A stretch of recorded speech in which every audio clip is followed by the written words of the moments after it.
Welcome, everyone, to this episode of the Palmetto Guardian. I'm Sergeant Chelsea Baker. And I'm Specialist David Erskine. And today we have some returning guests, actually. Familiar faces. The folks here at the South Carolina Military Museum. Join us again for another podcast. For those who might not have seen you before, mind introducing yourselves? My name is John Freeman. I'm the Deputy Director and the Curator of Weapons and Technology. My name is Heather McPherson. I'm the Curator of History. And y'all might be wondering why they are back with us. Well, it's really simple. They got a cool exhibit coming up. We do. we hope you think it's cool. So. Yeah, the VJ Day, right?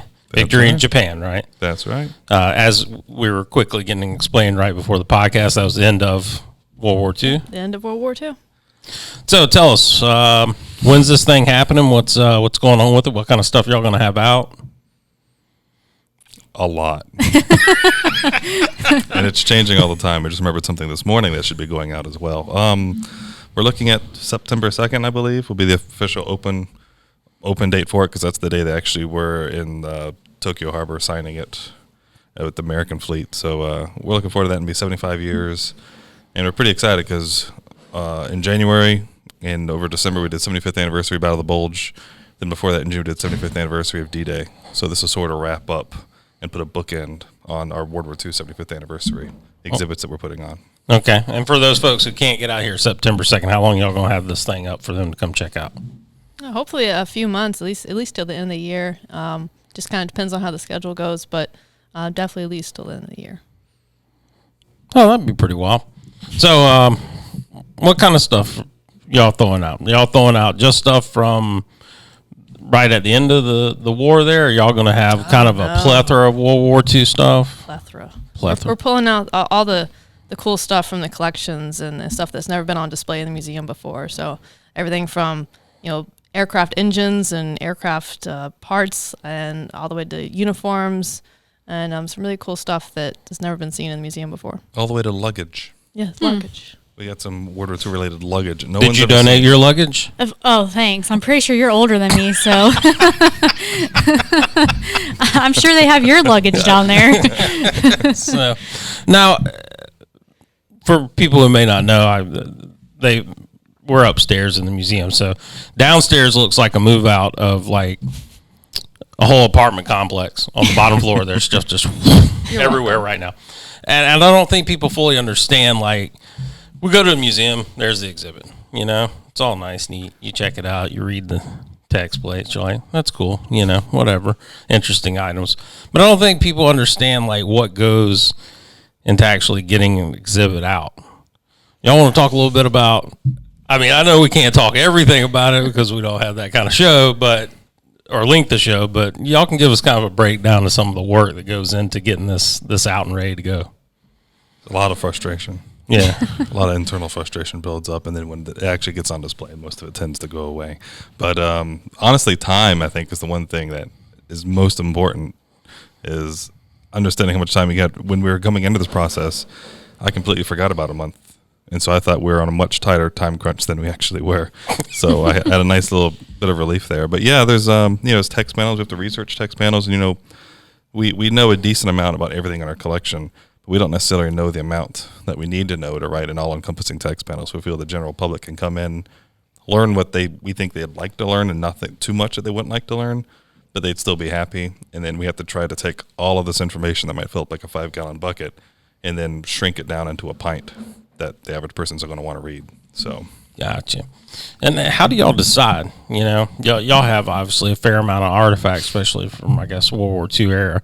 I mean, how do you decide? Yeah, this is what we're going to put out. This is not what we're going to put out. I'd love to put out everything, but it's one of those things where if we decide like a topic, like John said, we've done Battle of the Bulge, D-Day, now we're doing VJ Day. It's one of those where we go through our collection, we kind of grab everything that would fit into exhibit for that, and then we kind of whittle it down to what do we have space for, what maybe has like a South Carolina tie more than something else, and kind of have to just think about what would really go well with the exhibit. Even if we have everything that could go in there, we can't put everything in there. So it's one of those kind of, we talk amongst each other and see just how many artifacts we can put in there. Do you guys ever butt heads on where you want to place something, how you want it to look? It sounds like our office. What? Less so in this one because we had the understanding coming into this one that I would get a little more design leeway, whereas in the past did. So are we determining I got cut who? Are we determining who actually runs the design then more so? No, that's been determined. I'm not saying it's going according to plan. She says no. I compromised. I said I have to have this in there, and I have to have this in there, and then if whatever you want, that's fine after that. But I had these like 3 stories that I had to have in there, and he was nice enough to, all right, cool. Even though they're the best stories anyway. So. So do you have a favorite artifact going into this? I have a lot, but like John already mentioned, the luggage. It's kind of a cool piece. William Farrell was a Doolittle Raider. He's from South Carolina, and he actually went to the University of South Carolina before he joined the Army Air Force. And we have his suitcase that still has the USC stickers and everything on it. So that's going to be a really cool piece to show everyone. Yeah, especially for the hometown crowd and being right down the road from USC Right. on top of It's that. got Carolina and Clemson stickers. Yeah, Oh, cool. It's got both sides covered, so no one can really be that angry. That's right. Okay. Yeah. No state divided here over Exactly. over that. So, why do y'all do this? You know, I mean, that's kind of a broad statement, but why do y'all do these rotating exhibits? You know, I mean, Well, we have a responsibility to try to educate, the local community around here because our institution's focus is public history, and that is to teach the public, it's not our history, it's not artifacts, it's theirs, and we're just taking care of them for hopefully perpetuity. But, it's their history. We're trying to get them to learn and stay interested and be knowledgeable of. And we have permanent exhibits on display that do this all the time. However, we have so many things in our collection that don't necessarily fit into a current display. And rather than make a new display to put something out, we can have these temporary exhibits where you actually get to take some things and some ideas we wouldn't necessarily get to use elsewhere in the museum and really show off. And that way it's sort of like something of a different flavor to the rest of the museum that people can come through and enjoy. And also to keep them coming back when we can't necessarily update all of our standard displays all the time. We can guarantee 2 or 3 times a year we're going to have a temporary exhibit up for them to come by and look at. oh, that's pretty cool. Now, obviously this year's last several months, this past year's selection was pretty easy, right? Mm-hmm. Big anniversaries, but outside of that, kind of, what's the selection process to choose these? Different events and stuff. Do y'all have like a huge dartboard somewhere with a bunch of history dates and y'all That'd just be in there fun. throwing and It'd be like simpler, actually. I think we should. and landed on, January 29th. Let's pick something that happened that day. Typically, we feel like we're behind the 8 ball and sort of when events come up because like we're working on BJ Day now and on the radar we already know that the 30th anniversary for Desert Storm is right around the corner and we have to do something for that, but we aren't done planning for this one. So it's always feeling like we're 2 steps behind of actually getting to choose, or sort of like it's becoming obviously aware which the next one's going to be. And we aren't done with the first one yet. So it always feels like we're behind and we aren't really out front where we get the leeway to choose as freely as we want to. So it's sort of, not that we don't want to and choose freely to do the ones we do, but it sort of becomes obvious. It's not really a decision process like, oh, we have to do this. So. Gotcha. Now, as far as like people that come through, do y'all get kind of a mix of everybody? Do y'all see a lot of retirees, military personnel, since a lot of the military history is actually the Guard's history? Y'all notice something? Is there a group maybe y'all would like to reach and be able to get more involvement with? Actually, we've seen an uptick in visitation since this whole COVID epidemic. Had a lot of kids coming in, and that's really great to see is young kids interested in history. There was one a few months ago that came in. He knew everything. He had been here multiple times, and to see that excitement in the next generation is always great. And we'd love to see more of that. Now, you mentioned the COVID stuff, and people listen to this and they'll want to come see the exhibit, but the museum has precautions in place. Mm-hmm. Well, tell me some of the stuff that y'all have done, because I noticed some markings and stuff on the floor a little bit different than normal. And yeah, we do have some markings and a lot of signs up on the wall, a lot more signs on the walls than we used to have, saying, keep your mask, because we're in Richland County, I believe there's stuff the ordinance, you have to wear a mask and everything like that when you're in the museum. But also we try to have directional arrows to keep everything one direction. We had to change our hours due to our lack of volunteers due to this. So we can't be open on the weekends anymore, but we are slightly open later on Wednesdays and Thursdays. So, and we clean the museum once or twice a day before anyone gets here, and all the doors are propped open. So we try to minimize contact anyone has to make with anything when they come through the museum to keep people's safety in mind. And then y'all got a sanitation station All over the place. Yeah. All And unfortunately, we did have to close down the gift shop because of kids grabbing hands and things like that, and then putting stuff back on the shelves. So our gift shop is currently closed too, unfortunately. So people who are coming out here to check out this this exhibit, or who hadn't been to the museum at all, you don't have to come just check out this exhibit. Come check out everything. The museum's actually downtown at the Bluff Road Armory Complex, and behind that area, if you're not sure where the Bluff Road Armory Complex, we're near Williams-Brice Stadium off of Bluff Road in that area.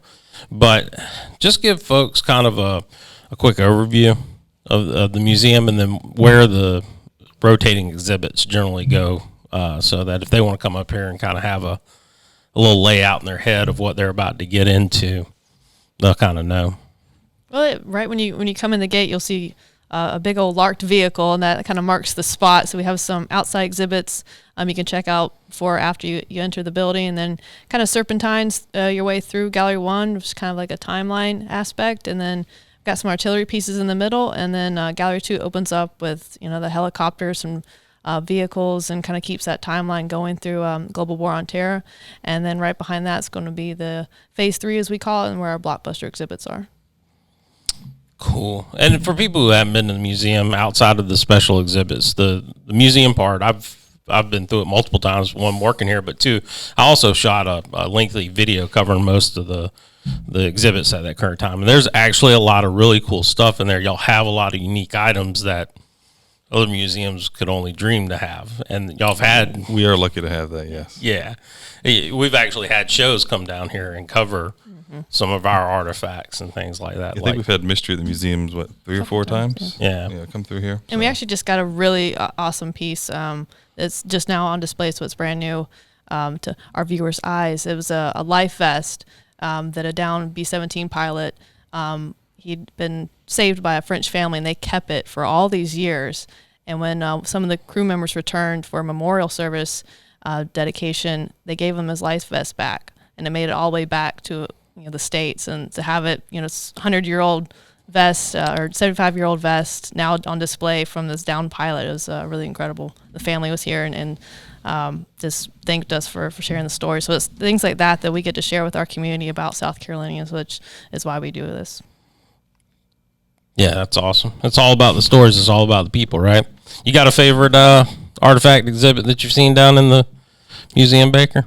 I like all the vehicles in the That's a good answer. second. Is that the second gallery? Yeah. The helicopter is actually serial number 1. 1. For the U.S. Army production helicopters. So my favorite, correct me if I'm wrong, I'm going to try to flex some of my knowledge of give it a swing. Of things in the museum. So, yeah, that helicopter was found in a field in North Dakota. Mm-hmm.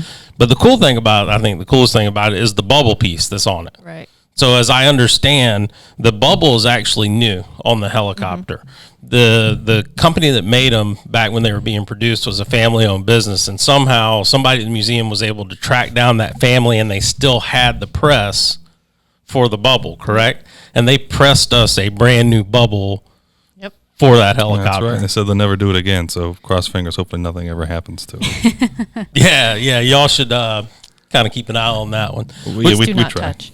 Yeah. It's a do not touch, it's a really cool piece. If you ever get the chance, it's a very unique.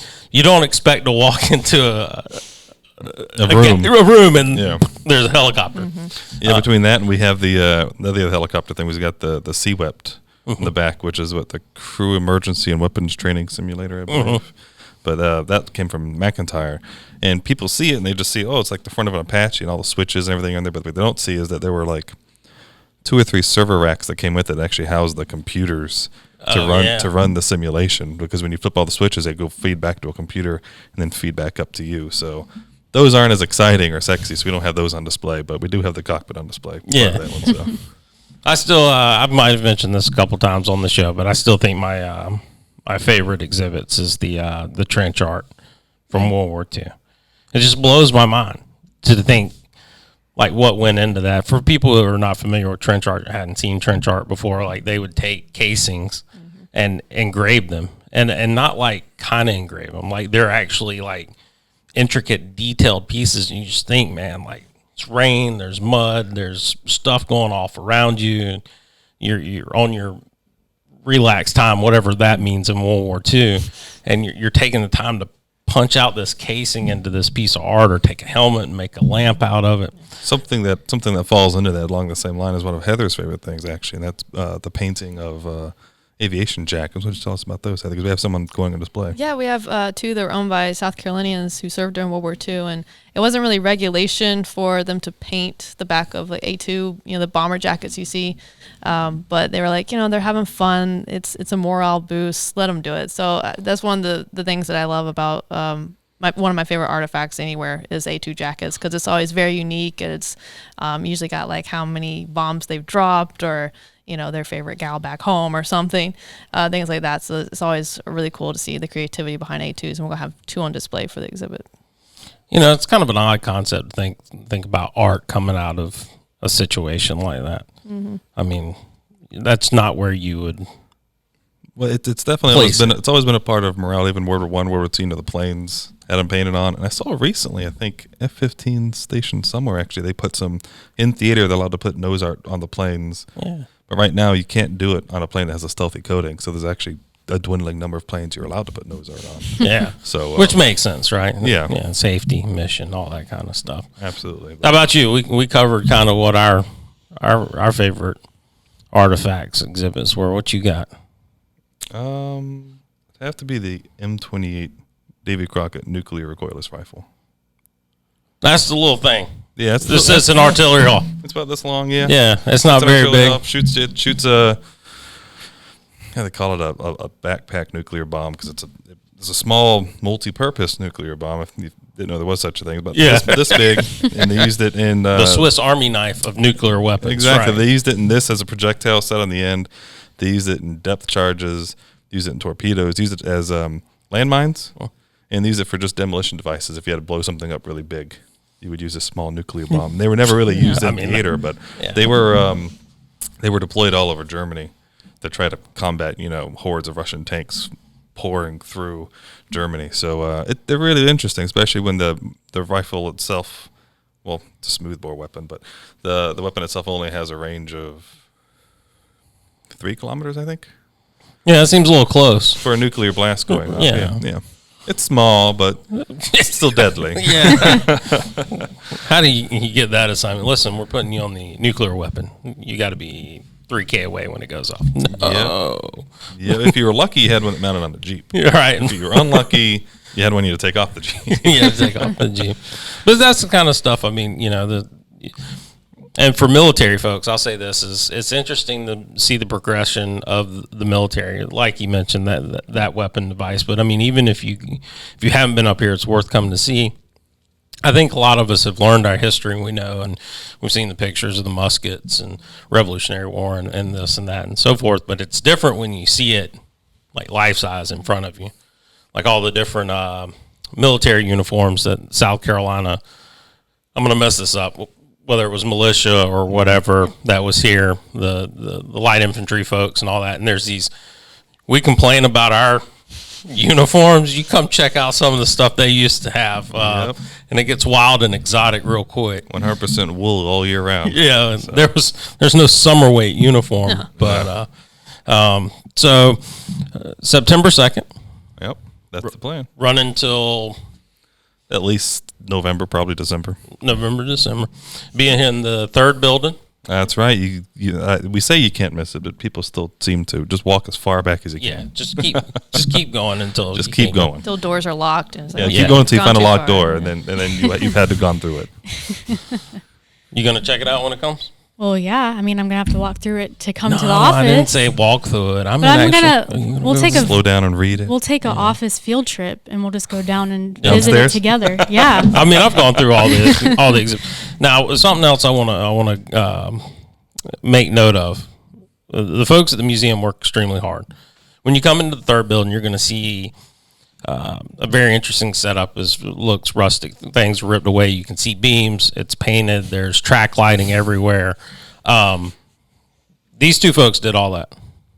I think they had a little bit of help with some people, but yeah, with the experts where we needed them. Yeah, but like all the grunt labor that went into it, all the painting and stuff like that was these two guys here. So they actually put a lot of effort into what you get to see because they care about the presentation and they want you to have a good time and they want you to enjoy it and then look forward to coming back for additional events on down the road. So that's the plan, and if we were lucky, we made a lot of noise for you guys upstairs as well. So. Yes, every day. Every day. We work around that. We did our best. Yeah, anytime. So we also learned that Tyvek suits are very hot. Yes. So continuing in education through history, just in a different way. Exactly. So once again, thank y'all for stopping by, talking with us. Look forward to have you on as more events and stuff come up and more exhibits and changes with the museum and whatever else y'all might have going on. You want to send us on home there, Baker? Sure. If you like this video, make sure you give it a big thumbs up. If you haven't subscribed, make sure you hit the subscribe button and the bell so that you can get notified whenever we post new videos. And we will catch you in the next episode.